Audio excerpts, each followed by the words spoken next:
Professor Michael PANTE, thanks so much for coming on to Evolution Soup all the way from the office in Colorado, USA. You are professor and chair at Colorado State University.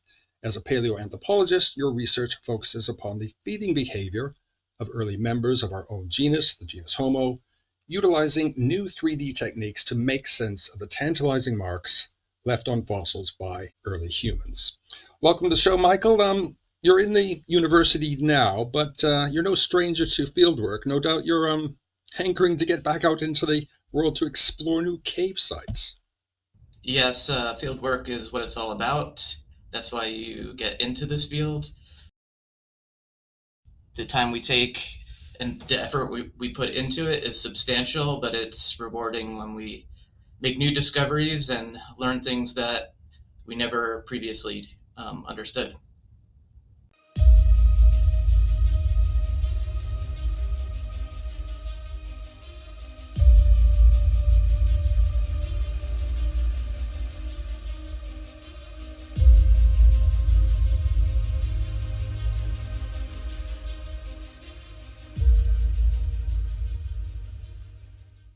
Before we dive deep into your work, let's just hear a little bit about your background. Michael, where did you grow up, and what early interests led you to the research that you're doing today? I grew up in New Jersey, as you can see in the picture behind me. I actually wasn't thinking of becoming an archaeologist until I went to college, and I got inspired by two instructors in my intro to archaeology class. They were John Cavallo, who's unfortunately no longer with us, and Mike Rogers. Having taken the course and done well in it, I decided to pursue more courses in archaeology, and eventually I met my advisor, who became my PhD advisor, Rob Blumenschein, and he was a person who really pioneered trying to understand what people ate in the past using just the marks we find on animal bones.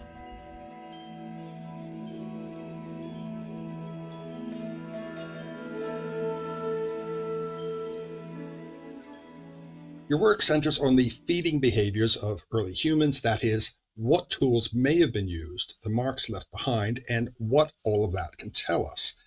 And for you and your colleagues, much of this study began in a well-known Neanderthal site in Croatia, isn't that right? Yeah, so the site of Krapina is famous for having the largest collection of Neanderthal remains from anywhere in the world. It was discovered in 1899, actually, and excavated for 6 years. And, the standards in 1899 were not what they are today. So there's a lot that is unknown about the collection due to the lack of documentation. Still, for the time, it was very well excavated, and the person who excavated, Gorjanovich Kramberger, he felt that the site was the result of cannibalistic behavior. And he felt that because the Neanderthals were found in association with faunal remains and in proximity to hearths. So it was that spatial association that led him to this conclusion. Since that time, there's been a number of other techniques that people have used to study those collections. More recently, people rely on evidence that is in the form of cut marks made by stone tools that are found on bone surfaces.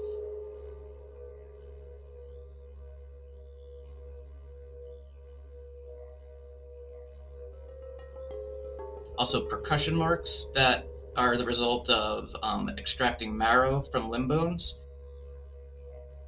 And of course, tooth marks from either carnivores or even the Neanderthals themselves. The site, there over the last 125 years, people have argued about what actually happened at the site. Some people have even argued that the scratches on the bones are the result of the rock fall that occurred when the rock shelter's ceiling collapsed. Now, I came into this as a person who worked on much older sites in Africa and exclusively looking at animal bones. So I had never done an analysis like this of Neanderthal bones. And we call this taphonomy, so a taphonomic analysis. And taphonomy is just the study of everything that happens to an organism from the time it dies to the time it's discovered, and even after, as we study these materials, we're having an impact on what the bone will look like ultimately. So in this case, we people who had been studying the collections were primarily focused on the anatomy of the Neanderthals, and that was their area of expertise. So we hadn't had anyone that had studied the collection that came from my background, and this is how I kind of got involved. It was our former department chair and colleague Micah Glantz who made me aware of the collection and thought that I could contribute something to our understanding of it. The thing you need to understand about people who study Neanderthals is because they were characterized as brutish, unintelligent, we are predisposed now to argue that Neanderthals are very intelligent, had symbolic behavior. So it colors our interpretations of the species. I'm not saying that they weren't intelligent, they certainly were intelligent, but I think a lot of the symbolic behaviors that we infer, we don't have great evidence of those behaviors. So, in this case, the Neanderthals were, there's been a number of hypotheses.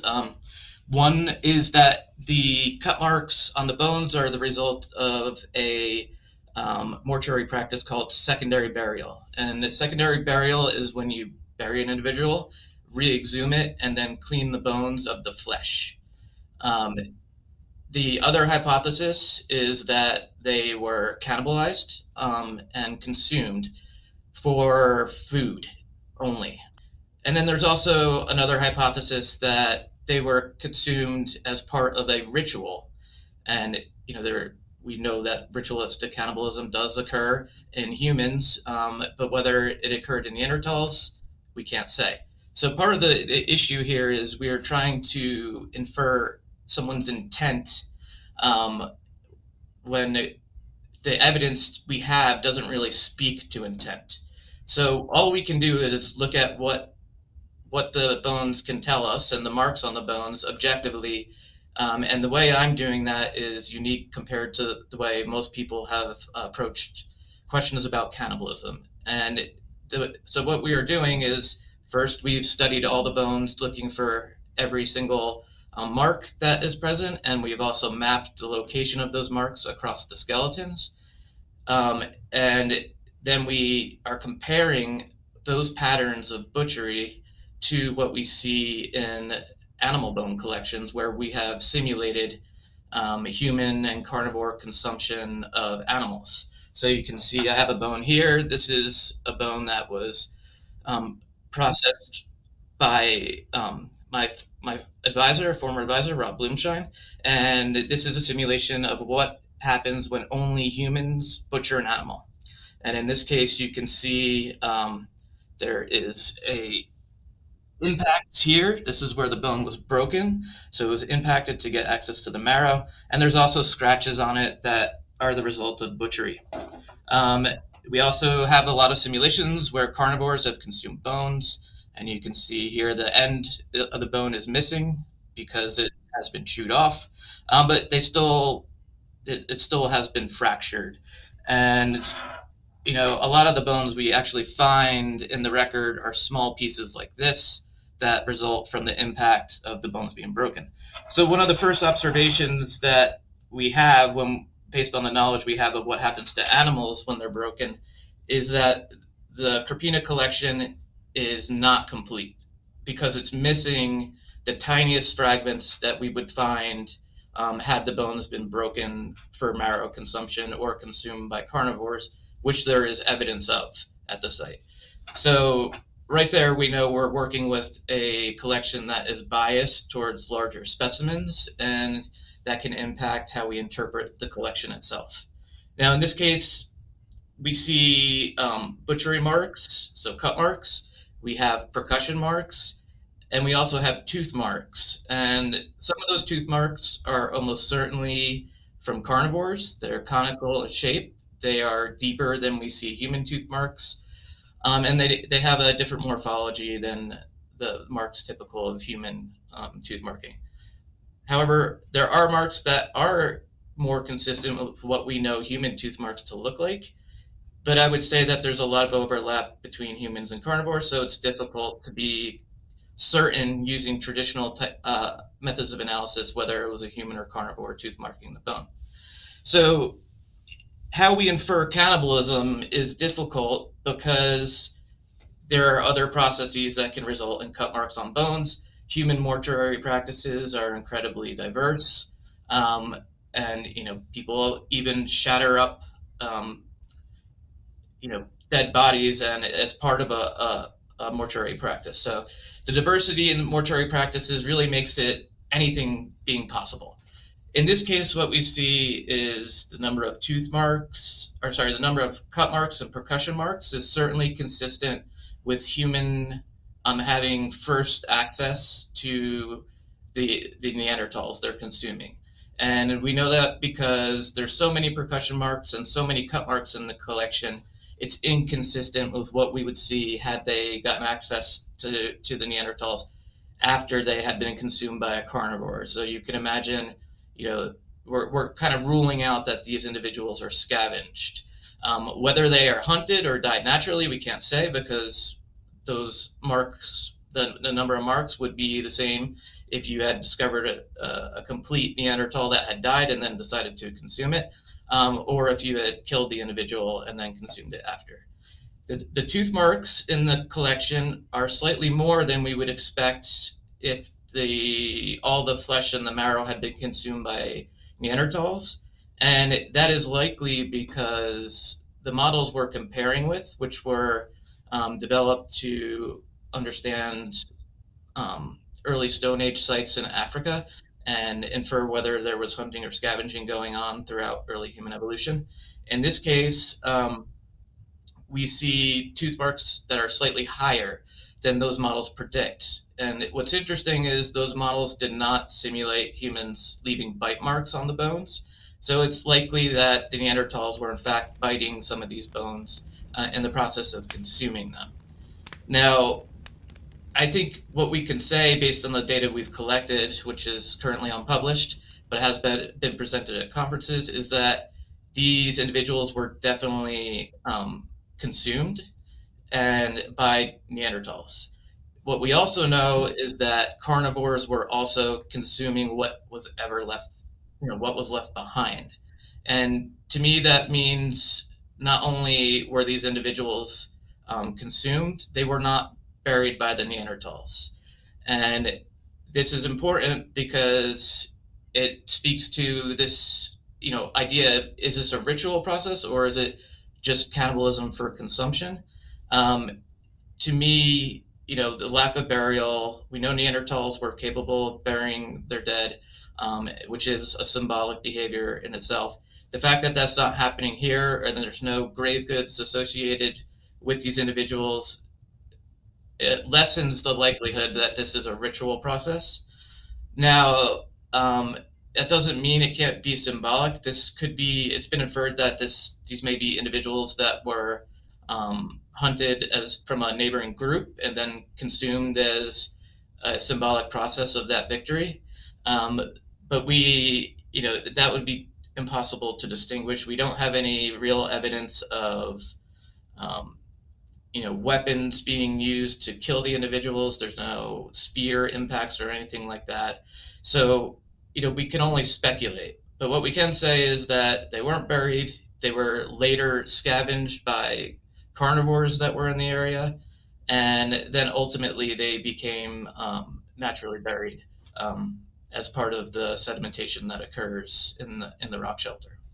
So I think, as we take this approach, we can, start to objectively answer what happened to these individuals rather than, basically trying to make our hypotheses true by trying to tell a story. We're asking questions using, the accepted methods for trying to answer these questions. And that gives us the ability to, it's a much more scientific approach to answering questions about cannibalism.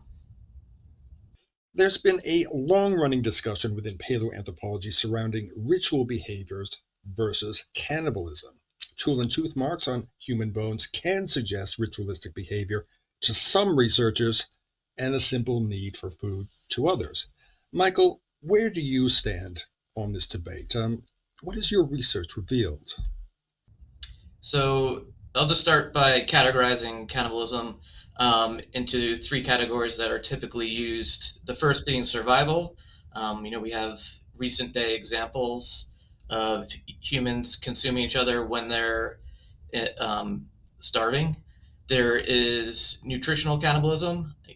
Human bodies are roughly the equivalent in nutritional value as a similar sized animal. So, you could imagine that that is a source of nutritional value that humans may have exploited in the past for whatever reason. But really, humans very rarely, or maybe never, have just consumed individuals for the purpose of eating them. You can imagine just thinking about eating another person. It's a much different feeling than if you're just thinking about eating a non-human animal. So the last one, which is most commonly inferred, is ritualistic cannibalism. So it's either a mortuary practice or some type of practice related to warfare or something like that.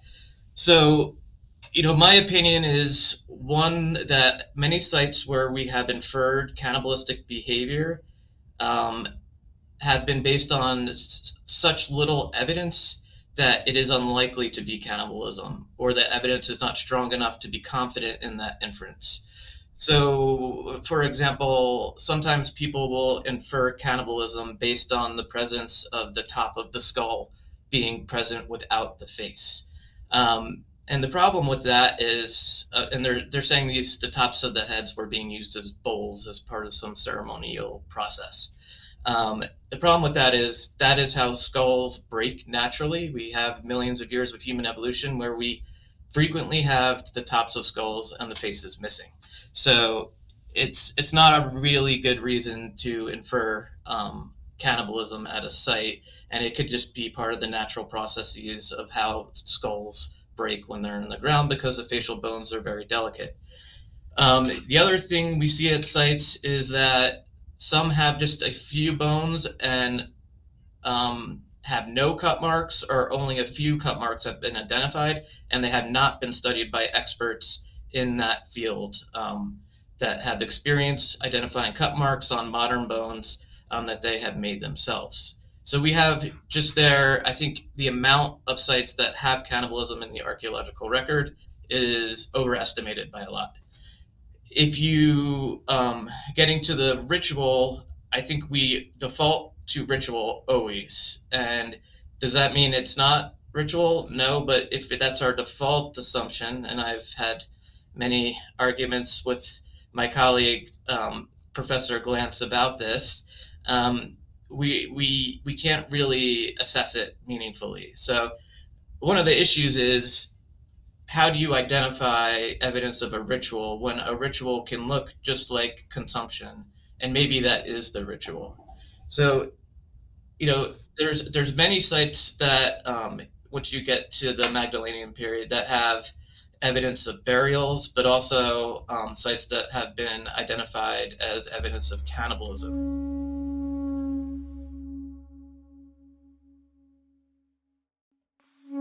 And what strikes me about the pattern in these sites, where it's been argued that cannibalism is a form of a mortuary practice that the Magdalenian people practiced. So, what strikes me is that if you look at the sites where we have burials, most of them, almost every single one, has funerary objects and ochre present. So, indicating that this was some ritual process of burial. It's symbolic. The cannibalized sites, none of them have any ochre present. And to me, that suggests that, if this is some type of ritual, it's likely not a mortuary practice because they're not doing what they do at the other sites. So it's interesting to me that, we still infer that cannibalism is some type of ritual mortuary practice, yet all the evidence is in opposition of that. Now, whether it's symbolic or not, we can't say because there's nothing symbolic in association with those sites. It's also been argued that there's engravings on certain bones. You know, my problem with from this time period or even later, my problem with some of this evidence is that those engravings could have been done much later, and in fact, the difference in coloration with the other part of the bone surfaces usually indicates that any engraving had been done after the deposition of the bones. So we can tell the timing. So I think in general, we although we're deferring to ritual, we're doing so incorrectly and not really even testing it. The real issue is we don't have good criteria to distinguish between the two, and you know the ones that have been established are based on assumptions that we make rather than actually comparing sites where people have been cannibalized for nutritional purposes and where they have been cannibalized for ritual purposes.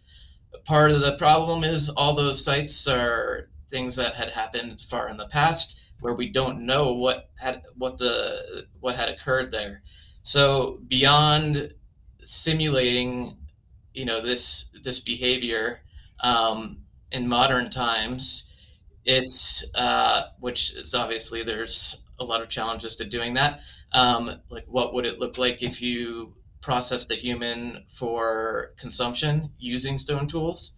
Um, you know, what do the butchery patterns look like in that case? Um, Beyond doing that, we don't really have a good way to assess the question. So I think research is required. I think we make a lot of assumptions about the marks that are on bones and what they mean based on not having any, you know, experimental data to help us assess those marks. So, for example, the Krapina site, the primary evidence of symbolic behavior is a skull where there is a series of 35 cut marks going across the forehead. Now, you know, it's been said that that's not evidence of scalping. It's too many marks, and you know, people have said these were intentionally incised as part of the burial of the individual. Now, I think we make that assumptions because the people who have actually scalped humans in an anatomy lab have done so to, you know, corpses that have been embalmed, and the skin reacts very differently in that case. So it's easier to remove and doesn't take as much cutting. So for me, when I look at those 35 marks and we map out all the marks on all the cranial specimens in the collection, we see a much different story where most of the cut marks are actually at places where muscles attach, where you would disarticulate the head, where you would remove face flesh. And to me, that speaks more to it being likely the result of butchery for consumption than some symbolic process. So we can, you know, how do we test that? I mean, the I think, you know, you go to one of these forensic um, body farms and you know you start simulating these things, and it is a possibility that we've discussed. Although I'm not really too excited to go do that. Just recently, March 2025, a paper was published in the journal Nature describing a collection of fossilized bones from Africa's Olduvai Gorge that may have been shaped into tools as far back as 1.5 million years ago. Michael, what is your take on this new discovery? So it's an interesting site. The fact that there's so many large bones is just astonishing in itself. Usually, collections at Olduvai are primarily filled with bones that are much smaller, like this. You know, this is a gazelle-sized animal, so you know, up to like 250 pounds, or between 250 and 750 pounds is commonly what we see in those sites. So the fact that they have so many large bones is unique, and these bones in particular have many of them have clear evidence that they have been shaped and intentionally shaped, so they have been basically flaked like a stone tool would be. And this is something we see appear even earlier in time at Olduvai Gorge. So this is not the earliest example of that. And in fact, it started in the Olduvai at Olduvai Gorge, where we start to see bones being shaped for to be used as a tool potentially. What's unique about this site is that there's so many. So usually we only find, one or two of these bones in any one site. They could be shaped by what we argued in 2020 in our paper, which many of the authors on this paper were a part of, that you need a certain number of flake scars that are directly in contact with each other or contiguous. So, and we said 5 was the cutoff that you are unlikely to see happen by a bone breaking from some other type of process. One of the challenges is when you break a large bone, like these here, which are elephant and hippo bones, they can break in a way that creates the appearance of flake scars that are in association with each other and have been intentionally flaked. So, but it's usually not the case that we have so many. So it's possible that some of those bone tools are in fact just naturally broken by even an elephant stepping on them, or by humans trying to access the marrow. I couldn't say without having seen them myself. Um, but seeing this behavior at Olduvai very early in the archaeological record is unique. And the only other place we have bone tools from this time period, or as many bone tools, is the sites in South Africa. But those tools weren't intentionally made. They're basically shaped through use. So, and it's been inferred that bones were being used to dig out termite mounds to consume the termites. Now, Olduvai, we see not only tools being shaped, but we see the use of bone as an anvil. So they would, we inferred in 2020, we have an elephant astragalus from a site that's about 1.2 million years old. And that elephant astragalus, which is the ankle bone, has impact marks that are consistent with being used to as an anvil, which is basically you put a rock on top of this bone and then you hit the rock itself to create a flake, and that's what we call bipolar percussion. And it has a very unique signature that is a kind of a heart-shaped impact. And we saw that on this elephant astragalus, and we see it on other bones from Olduvai Gorge, where they were using them as anvils to either break bones or flake stones. Now, why they are using bone for the first time, we don't know, but it does give Homo erectus, who is a species that we see most of these bone tools associated with, it would give that species an advantage. Homo erectus appears around 1.9 million years ago, but later at Olduvai Gorge. And the nice thing at Olduvai is that there's a very clear delineation between earlier hominins and Homo erectus at the site. So Homo erectus appears, and almost as soon as it appears in Africa, we start seeing it elsewhere. And I was just associated with a paper, a co-author on a paper where we found earlier evidence of Homo erectus outside of Africa than people had thought previously, and this is at a site in Europe. At 1.95 million years ago. So we see Homo erectus appear in Africa and then immediately start migrating elsewhere. And whether it's following the animal migrations or for some other reason, we are not sure. But the importance of bone tools when you're doing this is that you can imagine as Homo erectus goes into new environments, you don't know where the sources of raw materials are, where you would get to be able to make stone tools from. So having the ability to shape bone in a way that is similar to stone would have given the species, it would allow the species to migrate without worrying about finding raw materials, right? So you can always find bones, and knowing how to flake them gives you that advantage.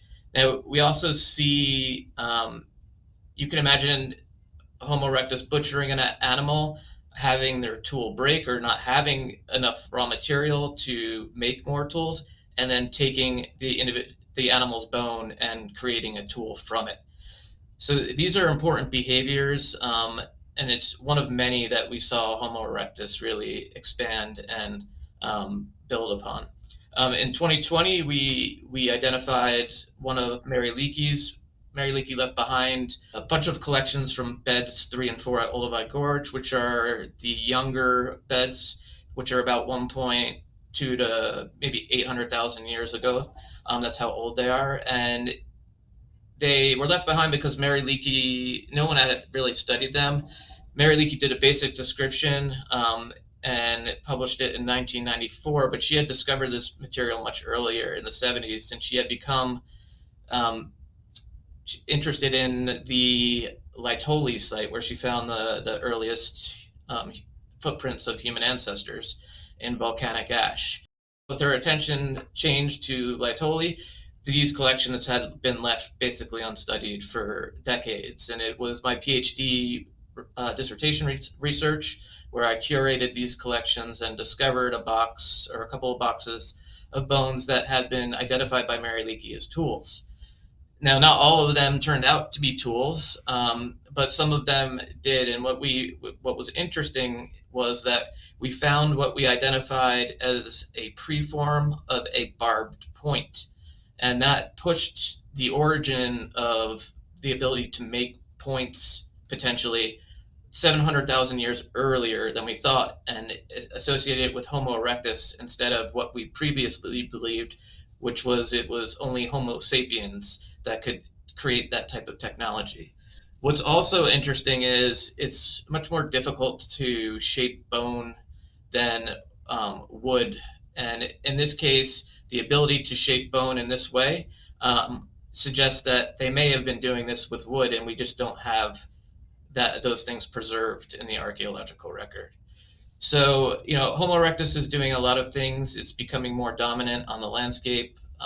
It's becoming it's relying more on animal foods than earlier hominins, and of course, it's the first species that has a much bigger brain and body size. It's becoming more human-like, basically, and we see the species it's the ancestor of everything that comes after.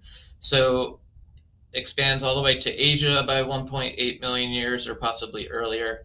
And, part of that is made possible by the ability to develop these new technologies, including bone tools, possibly shaping wood, and, eventually also having used controlled or been able to control fire. And, that is important as you go outside of Africa into much higher elevations and climates where um, you're not really adapted to yet.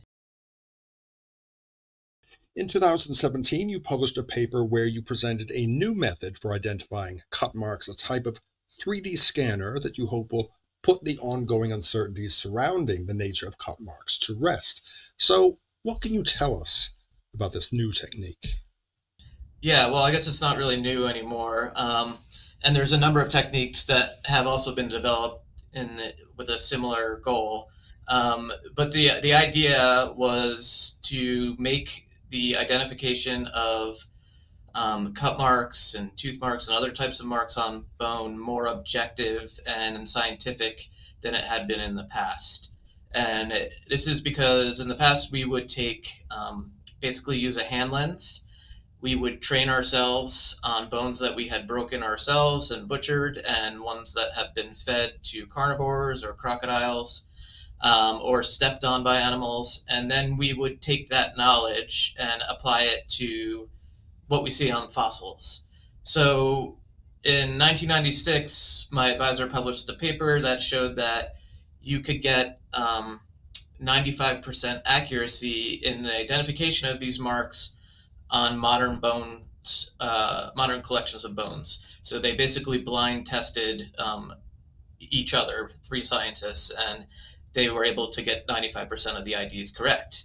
So the problem is when you extend that to the fossil record, you have many more types of marks that may occur on the bones. You have different processes overlapping each other. So you can have a bone that gets cut and then ultimately ends up in a river. It gets abraded. It changes the appearance. It changes the appearance of the cut mark. You have abrasion marks that can overlap cut marks. So you have a much lower degree of certainty when you get to fossils.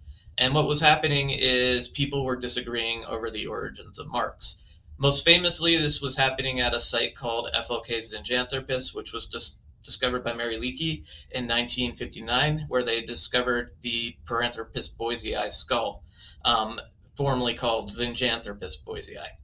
Now, that skull was important because it led Mary Leakey to put in a massive excavation where she also discovered Homo habilis at the site and a very large collections of animal bones. It was also sparked the golden age of paleoanthropology, where major research funding started coming into the field. And it was the first time radiometric dating was applied to a site. And we found out that early humans were much older than we expected, and the site was dated to 1.8 million years old. Now, that collection of bones has been studied by many different zooarchaeologists like myself because the preservation is very good. The bones are as they were the day they were buried. And so we can see these small traces of human behavior left behind on them. And people have disagreed not only on the behaviors that are interpreted from the bone collection, but also on the origin of individual marks on bone surfaces. So we have very different proportions or tallies of marks based on the individual scientist that is studying the collection. Now, I recognize that as a problem, and if we can't get that very initial and lower level inference correct, and be consistent and repeatable between researchers, then we have no chance of getting accurate, making accurate inferences about the behaviors and ecology that these marks can point towards. So with that in mind, many researchers prior to me were starting to explore the use of 3D techniques to study bone surface modifications. Now, bone surface modifications being cut marks, tooth marks, and percussion marks. Now, the thing people were doing was basically creating a 3D model of a cut mark or a tooth mark, and then they would take a single profile or a line from the 3D model and basically study the two-dimensional shape of that profile and depth and whatever else they were measuring. So what was unique about, let me say also that is difficult to make repeatable because where you select that profile is somewhat random, and any individual mark will vary considerably across its length, and so that profile is very different from based on where you take it from. So it's difficult to be repeatable when you do that particular process.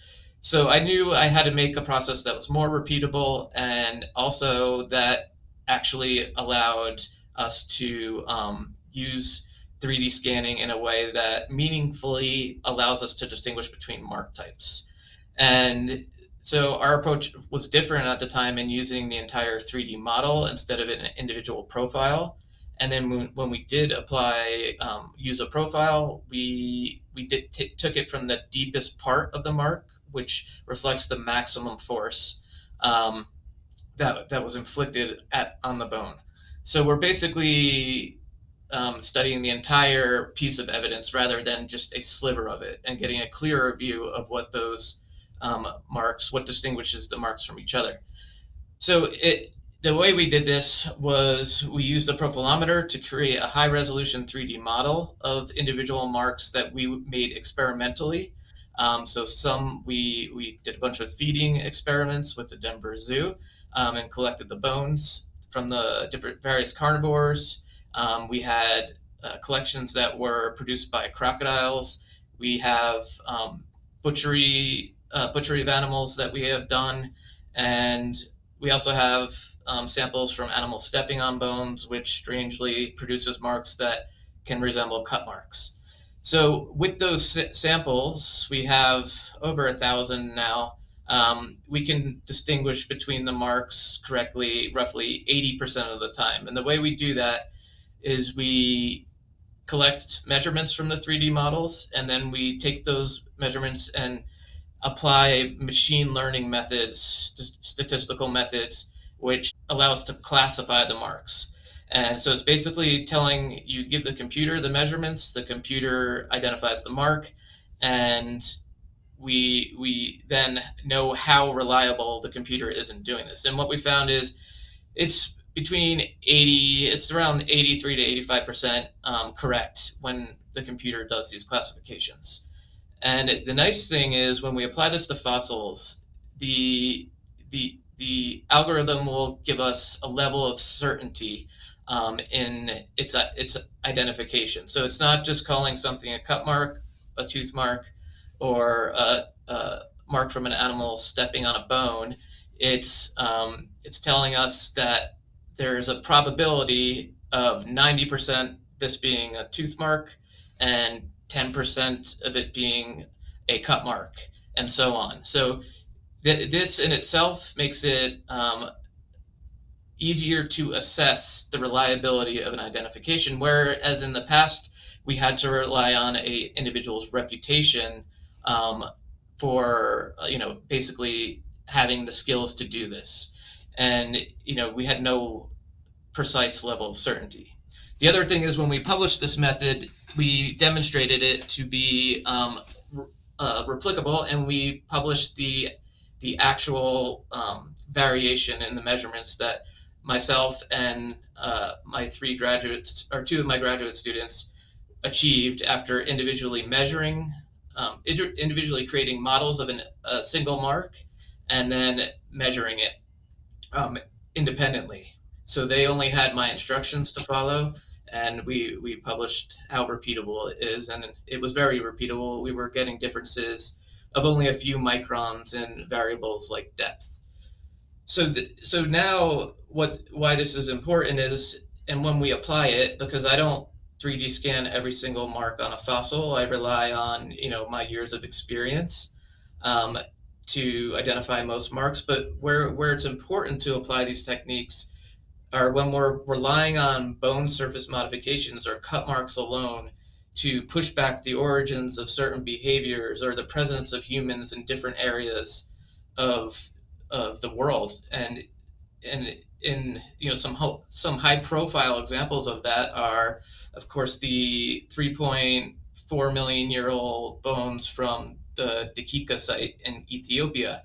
And prior to the discovery of these bones, which this was a paper published in 2010, the earliest evidence of human butchery was about 2.6 million years old from another site in Ethiopia. Now, this site of Dakika, there were no stone tools present, and the individual marks on the bones were identified using a traditional method of relying on an expert and a hand lens. So there wasn't really any way to evaluate whether these identifications were correct or how reliable they were. Yet they were published in Nature and pushed back the origin of human carnivory of large mammals and the use of stone tools without the presence of stone tools. This is true of other sites. There's a 2.6 million year old site in Pakistan where we don't have any other evidence of humans, where supposedly cut marks were left on the bones. And in both of these cases, I believe the marks are more consistent with what crocodiles do to bones. The depth, the width of these marks are way higher than you would find with a stone tool cut mark. So, and that's important because crocodiles are often confused with cut marks because they have what we relied upon for identification, which is the cross section of a profile that is V-shaped, and that was always associated with a cut mark, not a tooth mark, which has a more U-shaped profile. And this has led to misidentifications. Now, the quantitative method is very accurate at distinguishing between crocodile tooth marks and stone tool cut marks. In fact, it does that 97% of the time correctly. And you know, we still, this Dakika, for example, published in 2010, although it has been 3D scanned, there's been nothing published on that supposed cut mark since that original publication. The only thing that has been done is a taphonomic analysis of the larger collection from the site, and it indicated the presence of crocodiles and crocodile tooth marking on the bone, but no stone tools. So more recently, we published a paper that pushes back the timing of the dispersal of humans to 1.95 million years ago into Europe. And we did that based solely on the presence of cut marks, and no stone tools. And that's important because we needed to apply a higher standard because there's no body fossils of humans, there's no stone tools, and there's no other evidence of humans other than these individual bones that have scratches on them that we are claiming are cut marks. So what we did is apply this. We did two different things. The team I was associated with, they did a taphonomic analysis of the entire collection, and they did that with 3 individuals so that it's not one individual's opinion of a mark. And then they sent the impressions of those marks to me, and I analyzed them blindly. So I had no information on what their identifications were. And what the paper showed is remarkable correspondence between their identifications and level of confidence in their identifications, and the identifications made by the quantitative method we use in the machine learning. And it also demonstrated that there's a high level of probability that there are cut marks on those bones. So holding ourselves to these higher standards not only allows the work to be more scientific and repeatable, but it also allows us to avoid errors in the identification of marks or overconfidence, because you can imagine we are usually um,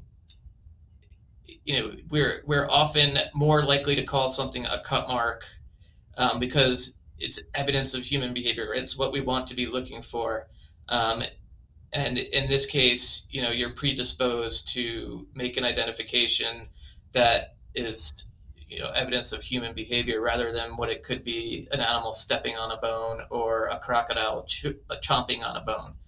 So I think, as we move forward and, hopefully some of the other techniques get further developed as well, we'll continue to apply this technique to, sites that are important and, even or pushing back the origins of behavior. And, ultimately our goal is to share our database with, as a open access database. All our 3D models will be made public, and people can start to apply their own techniques to these models, or even apply even do their analyses using our database, because the most important thing is having the comparative material from modern specimens to make the inferences about the fossils. Without that, the 3D scanning is really meaningless and only a visual tool. Well, it really is incredible work that you and your team are doing, Michael, and I'm very grateful that you've been able to take the time to come onto the show today. So, what's next for you? Any future projects you can tell us about?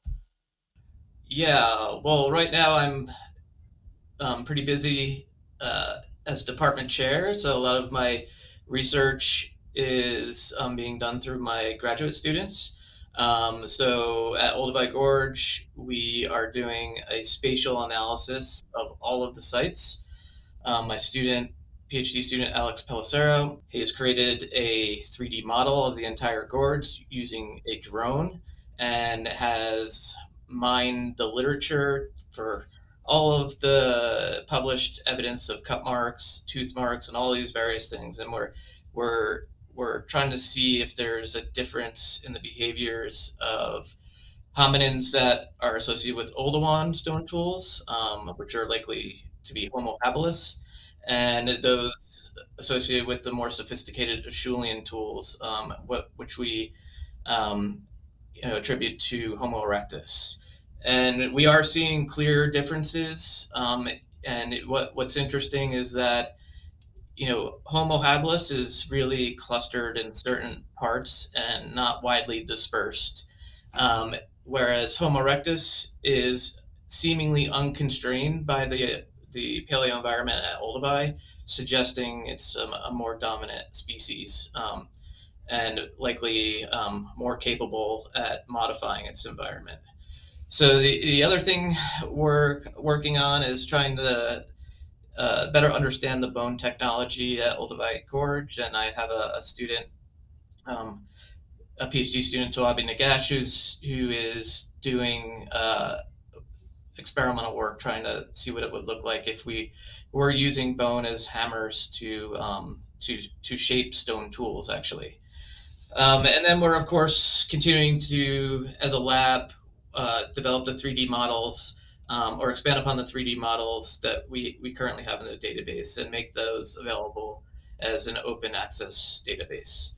Um, and in terms of my own field work, we're trying to start up a new cave explorations in Croatia, hoping to find new evidence of Neanderthals and early humans. And it's not easy to get to get permission to do these things, so it's been taking a while. But we're going to do our first expedition this spring, so we're hoping to find some interesting sites that we can then explore later on through excavation.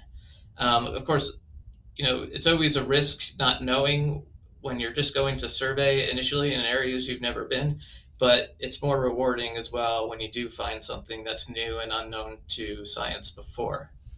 Um, Beyond that, who knows? I will hope to continue working in both Africa and Croatia, and maybe eventually apply this 3D scanning method to the marks in the Krapina collection, trying to distinguish the human tooth marks from the carnivore tooth marks. And we've created a sample of human tooth marks that we can now use for comparisons to that. And one of my students was able to do that. So continuing to work through my students is probably most of what I'll be doing for the short term future. And then I'm hoping to expand into new areas of inquiry. Michael Ponte, thank you very much indeed. Thank you, Mark. It was a pleasure being here with you and getting to speak about my research.